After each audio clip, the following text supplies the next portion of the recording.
Жылдырбай кармап турат салган тузагым, билбеймин амалым жок кантип чыгарым. Көзүмө сенден бөлөк эч ким көрүнбөй, оюмуңа бөлүнүп калды тунарып. Жүрөгүмдүн кагышы жай убактылуу тура жылбай, көңүлүмдө мұңдун нота кайталанат до ре ми фа.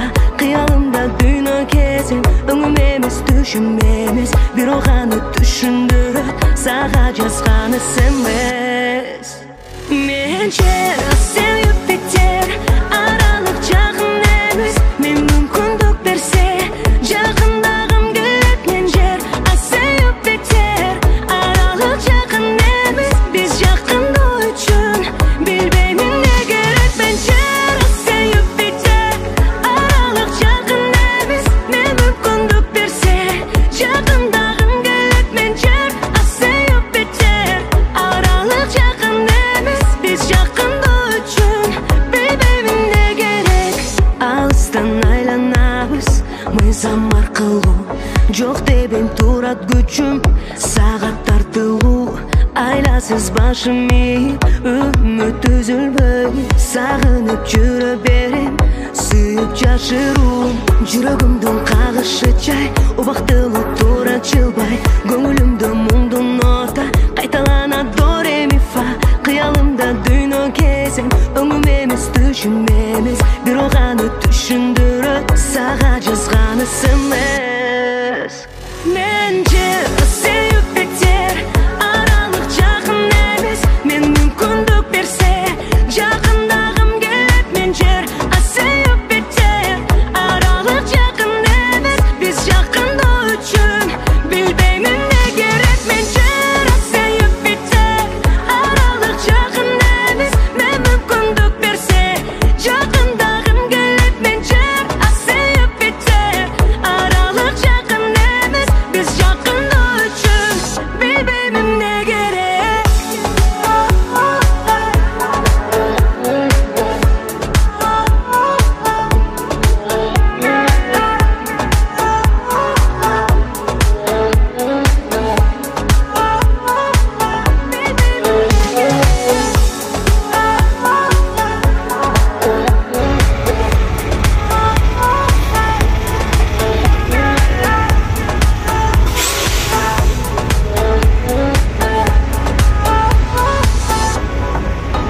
Мен жер.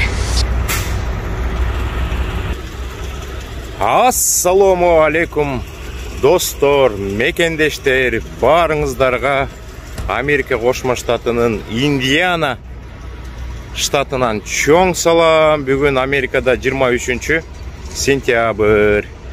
Нью-Йоркко барып жүк алдык. Индианага бүгүн чыштадым.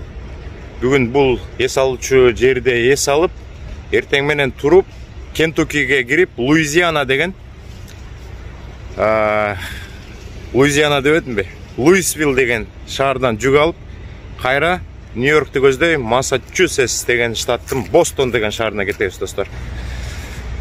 Жумушка чыкканыбызга 2 күн болуп калды. Агаядан чыгып $2400 Нью-Йоркко жүк алгам. Аны жеткиздик. Кайра бул Индианага кичине арзаныраак жүк чыгып калды. Агаядан Нью-Йоркко апарган жүк абдан жакшы болду. $2400 төлөдү. Ар бир майлы $4 чыкты. Бирок артты көздөй, Индиананы көздөй, Нью-Йорктон жүк алганда кичине арзаныраак болуп калды. $2 болду. $1600 тегерегинде төлөдү. Азыр мен эртеңки жүктү алам дагы Бостон шаарын көздөй кетем. Ал жүк дагы $2800 жүк, примерно санаганда $3 кичине ашат экен ар бир майлы. Ошондой достор, азыр анча-мынча убакыт бар, кечки саат 7 болду. Анда могул жерде беседкалар бар экен.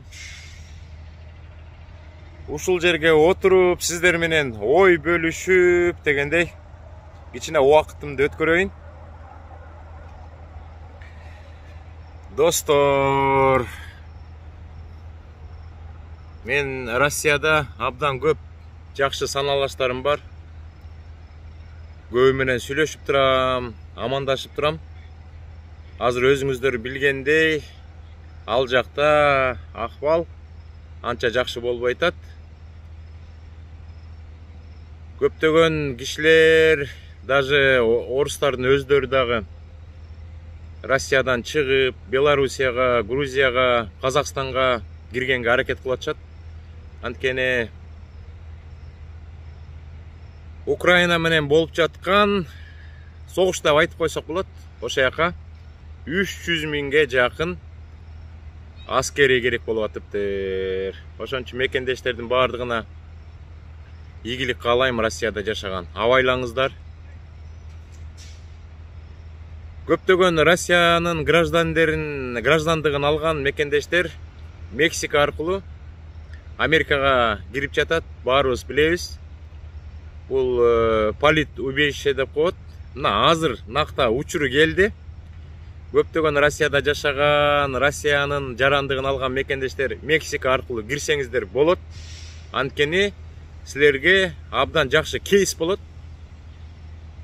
Кейсти жасаганда сиздердин эң негизги баягы орусча айтканда причинаңар Россияда көптөгөн адамдарды Украинага алып кетебиз деп, согушка алып кетебиз деп чакырып атат. Ошон үчүн биз ал жака баргыбыз келбей, бул жака келгенге мажбур болдук деп айтып койсоңуздар болот, достор. Анан айтып кетчү нерсе, жакында Кудай буйруса ашып кетсе, бир 2 жумадан ашыгыраак убакыт калды. Кыргызстандын убактысы боюнча 6 октябрдан тарта Америка Кошмо Штаты жыл сайын ойноткон грин карта ойну башталат. Ноябрдын 9-уна чейин уланат. Ошон үчүн жакшынакай даярдыктарды көрүшүбүз керек. Мен 1 жыл мурун Telegram канал ачканда Мека деп айтып коебуз. Бишкекте карындашым бар. Аты Мерим. Ошо таанышып, ошо Telegram каналыбыздан. Анан өзү суранган, Алмаз байке, мен көп нерсе билем. Грин карта оюнун жакшы билем. Көптөгөн тааныштарга, туугандарга толтуруп жүрөм. Көбү утуп Америкага барышкан, дагы барып жатат. Мени ушул сиздин Telegram каналыңызга админ кылсаңыз, мекендештерге көп жакшынакай маалыматтарды берем деп. Анан макул деп өткөн жылдан баштап админ болуп, Мека карындашыбыз мекендештердин көбүнө жакшынакай маалыматтарды берип жүрүп, өткөн жылы көптөгөн грин карталарды толтурган. Анан көп мекендештер Мека аркылуу, карындашыбыз аркылуу грин карта утуп жатса, анда Мека айымга ишенич абдан жогору. Анткени ким грин картаны туура толтурса, шанс көбүрөөк болот, өзүбүз билгендей, достор. Ошон үчүн жакында ошо карындашым мага чалып айтат, Алмаз байке, өзүбүз билгендей мекенибизде тынчтык болсун, Баткенде жашаган мекендештериме жардам бергим келип атат. Кандай кылсак? Мен да ойлонуп атам, сиз да ойлонуңуз.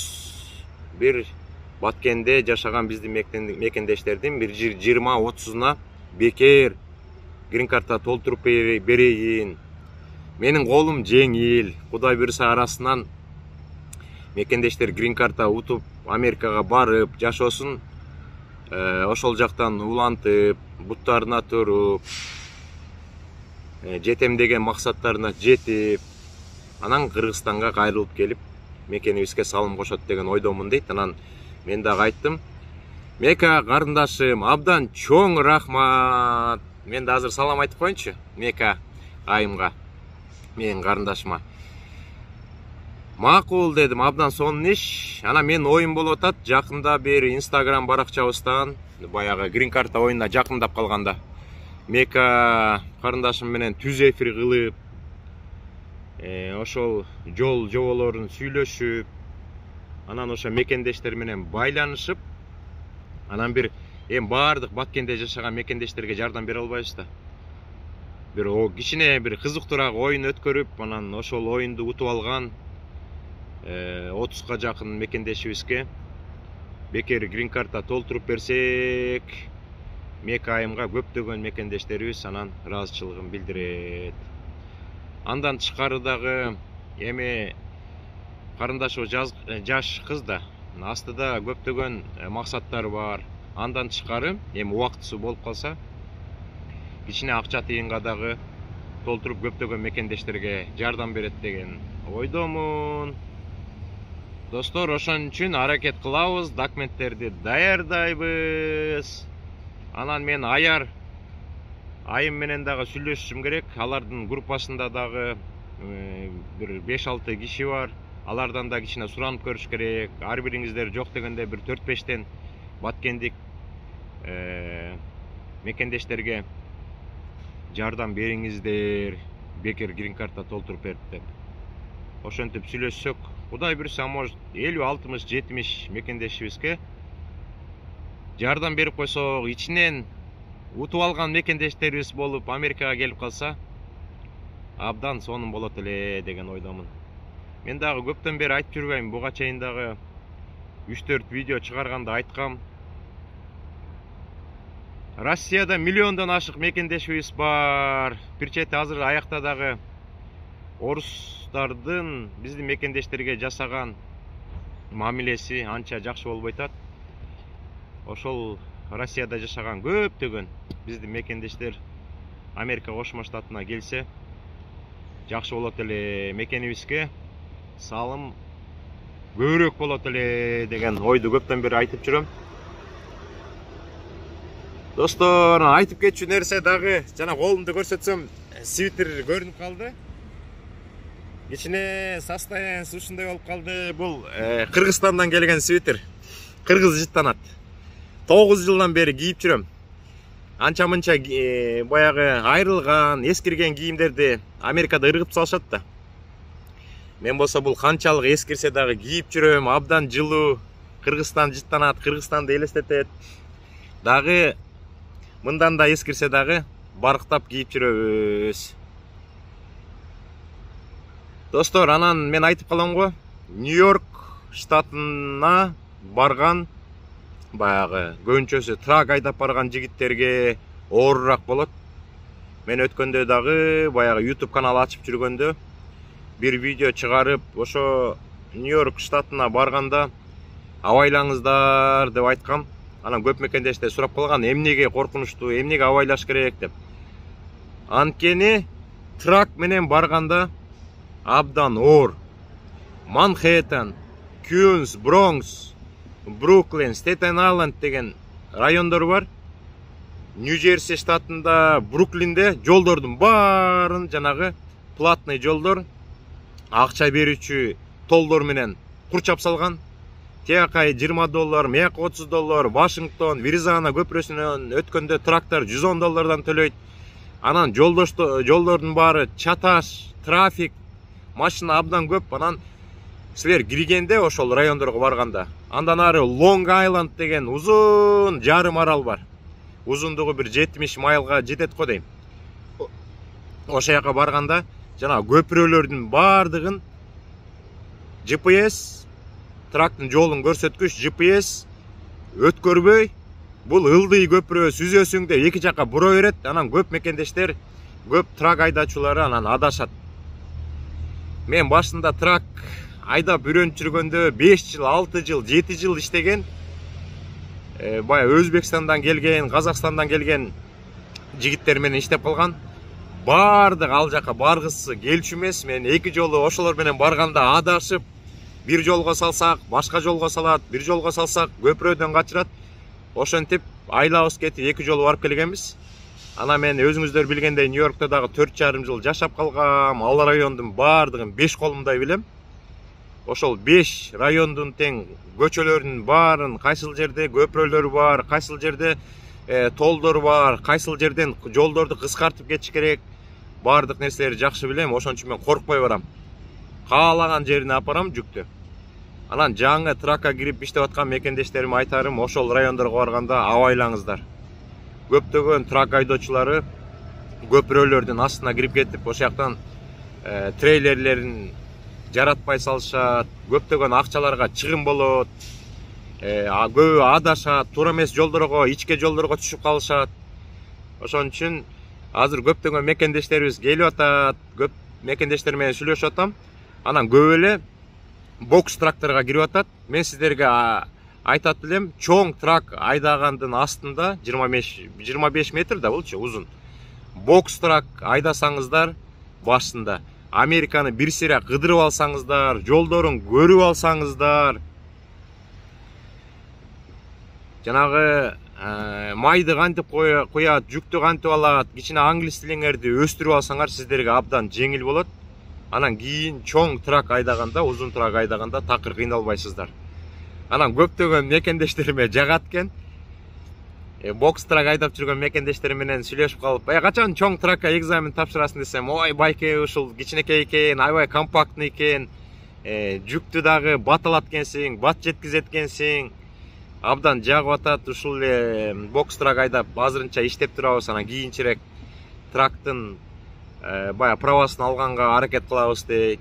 Чикагода жашаган Нуман иниме дагы чоң рахмат. Ал дагы Баткенден өткөндө сүйлөшүп, Нуман иним айткам, ушу мекенибизде ушундай нерсе болуп кетти. Эми арты тынчтык болсун, жакшылыктар көп болсун. Өзүң дагы Баткенденсиң, өзүңдү карап жүр, жакшы жүр, ийгиликтер десем, Алмаз байке чоң рахмат. Жакында Филадельфия шаарына кетип жатам дейт, Пенсильвания штатынын. Анткени трактын окуусун окуйын деп атам. Ошол жакта бат экен дейт. Бир ай окубасаңар дагы бир жума, 2 жума окуп, баардык нерсени үйрөнүп, экзамендерин орусча тапшырып, ошол жактан бүтүп келаткан балдар бар экен. Канча кетет экен десем, где-то бир 3,5 миң, 4 миң доллардай кетет экен. Барып келейин деп атам дейт. Анан ак жол каалагам. Кудай буйруса, Нуман мырза ошо Филадельфияга барып келсе, айткам, көптөгөн маалыматтарды чогулта кел, мекендештерге маалымат берели. Анткени көп мекендештер ошол кайсыл жерге барып трак окусын окуйлу деп сурап калышат. Жакшы маалымат берсек, көптөгөн мекендештерге жеңил болот деп достор. Анда кичине физкультура жасап, анча мынча басалы.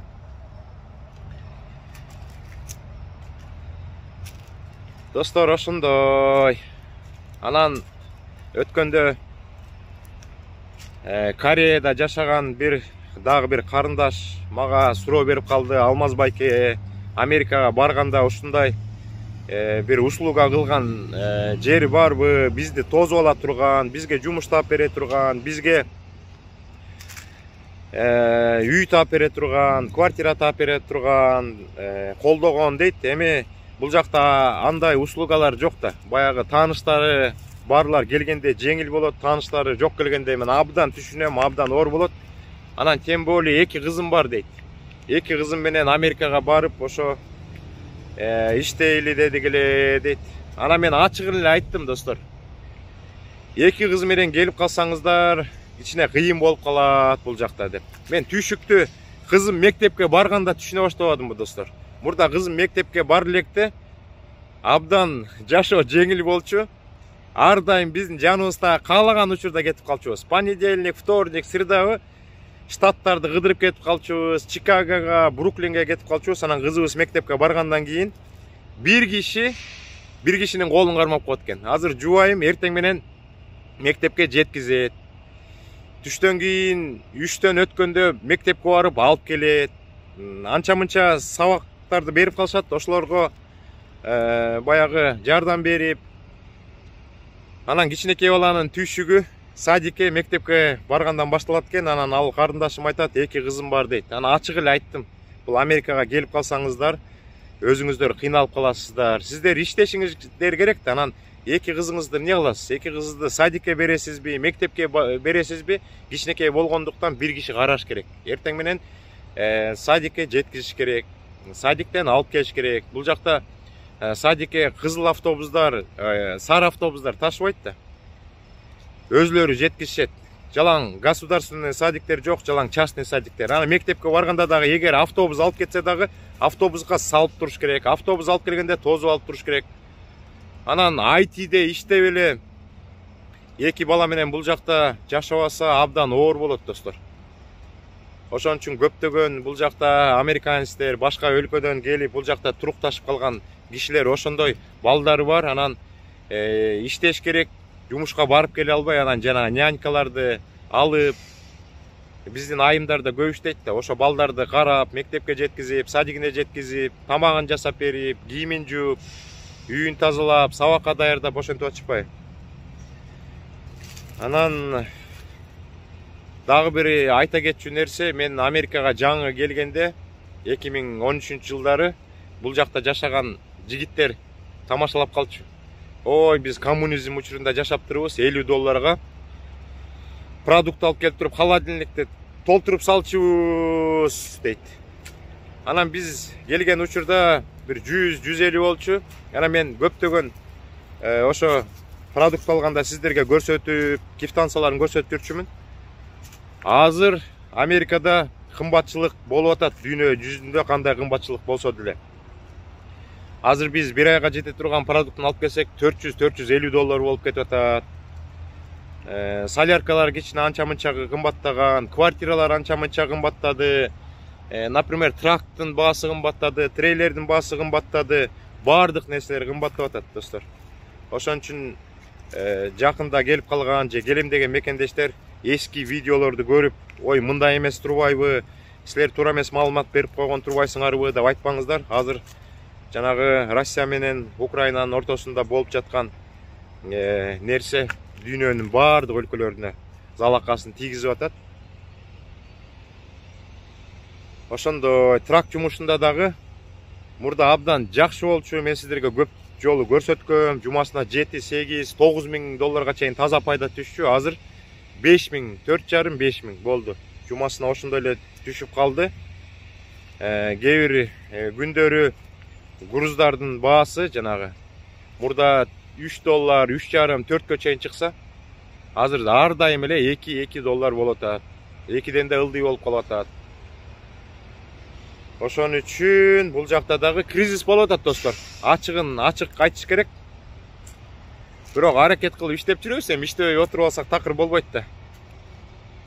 Бирок эми трак жумушунда баары бир башка жумуштарга караганда кичине көбүрөөк акча тыйын түшөт.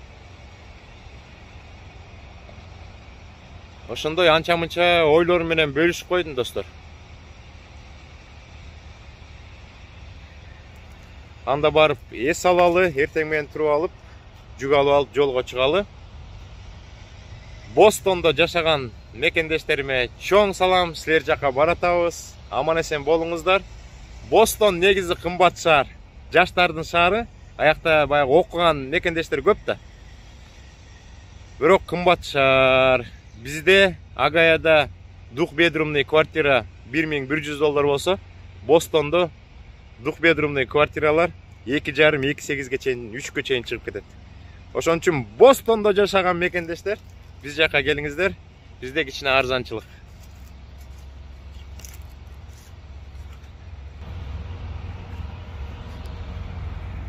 Күн дагы бүркө, жаан деп атат.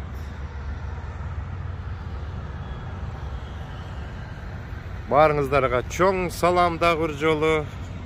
Аманчылык, тынчтык, барчылык, кененчилик, достор.